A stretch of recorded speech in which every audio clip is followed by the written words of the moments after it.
ابن ابی دنیا نے ایک روایت لکھی ہے جس کو کہتے ہیں حدیث بطاقہ۔ حدیث بطاقہ یہ ہے، حضور فرماتے ہیں قیامت کے دن ایک شخص کو فرشتے پکڑ کے جہنم میں لے جا رہے ہوں گے اور وہ پریشان ہوگا، نامہ اعمال تولا جائے گا تو برائیاں زیادہ اور نیکیاں تھوڑی، فرشتے پکڑیں گے اور جہنم کو لے جا رہے ہوں۔ راستے میں ایک جگہ حضور جلوہ فراز ہو تو وہ شخص حضور کو دیکھے گا تو بلند آواز سے پکارے گا یا رسول اللہ، اللہ اکبر۔ تو حضور فرماتے ہیں کہ میں اس کی مدد کے لیے چلوں گا اور اتنی تیزی سے چلوں گا کہ جو چادر ہے وہ پوری سر پہ نہیں ہوگی بلکہ چادر زمین کے اوپر حشر کے میدان میں گھسیٹ رہی ہوگی، یعنی تیزی کے ساتھ کہ چادر کا ایک کونا سر پہ ہوگا اور دوسرا کونا زمین پہ گھسیٹ رہا ہوگا، اور اس طرح حضور جائیں گے اتنی تیزی کے ساتھ، اتنی سرعت کے ساتھ، اور فرشتوں کہیں گے کہ اس سے کدھر لے جا رہے ہو؟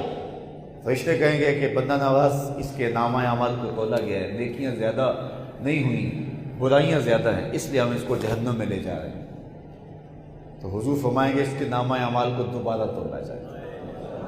اللہ اکبر۔ فرشتے معترض نہیں ہوں گے کہ وزن ہو چکا، کوئی دنیا کا ترازو تو تھا نہیں، ہمیں حکم ہو گیا ہم لے جا رہے ہیں۔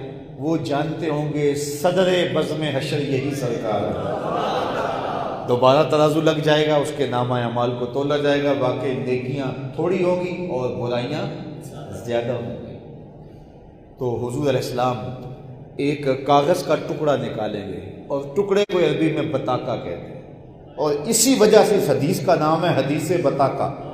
تو حضور وہ ٹکڑا اس کے جو ہے وہ نیکیوں والے پلڑے میں ڈال دیں گے، تو جب پلڑے میں ڈالیں گے تو وہ پلڑا جو ہے وہ بھاری ہو جائے گا اور اس کو جنت کا حکم نامہ ہو جائے گا، تو وہ قربان ہو کے عرض کرے گا میرے ماں باپ آپ پہ قربان ہو، یہ کیا ڈالا آپ نے کہ میرا پلڑا نیکیوں والا بھاری ہو گیا؟ تو حضور مسکرا کے فرمائیں گے میرے امتی یہ ایک مرتبہ تیرا پیار سے پڑھا ہوا درود ہے۔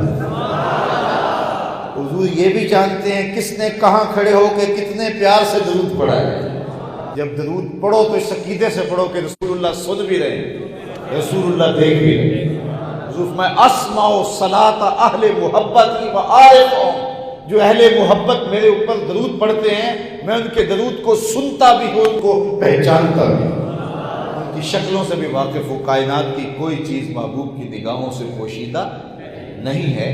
تو حضور علیہ الصلوۃ والسلام فرماتے ہیں کہ فتجلی لی کل شیء وعرفت، کائنات کی ہر چیز میرے سامنے روشن ہو گئی اور میں نے ہر چیز کو پہچان بھی لیا۔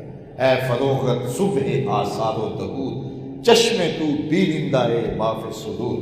تو عبد وہ ہوتا ہے جو خود چل کے جائے اور تقاضا کرے، عبدہ وہ ہوتا ہے جو گھر بیٹھا ہو تو جبریل آ کے کہے ان اللہ اشتاق الی لقائک یا رسول اللہ، محبوب آپ سو رہے ہیں، آپ کا رب آپ کا انتظار کر رہا ہے۔ تو اعلیٰ حضرت بولے تبارک اللہ شان تیری، تجھی کو زیبا ہے بے نیازی، کہیں پہ وہ جوش لن ترانی، کہیں تقاضے وصال کے تھے۔ میں سبحان الذی اسریٰ بعبدہ، تو عبد سے عام عبد مراد نہیں ہے بلکہ فرمایا عبد دیگر، عبد ہو چیزیں دیگر، ما سراپا انتظار منتظر۔ عبد اور ہوتا ہے، عبد ہو اور ہوتا ہے، عبد انتظار کرتا ہے، عبد ہو کا انتظار کیا جاتا ہے۔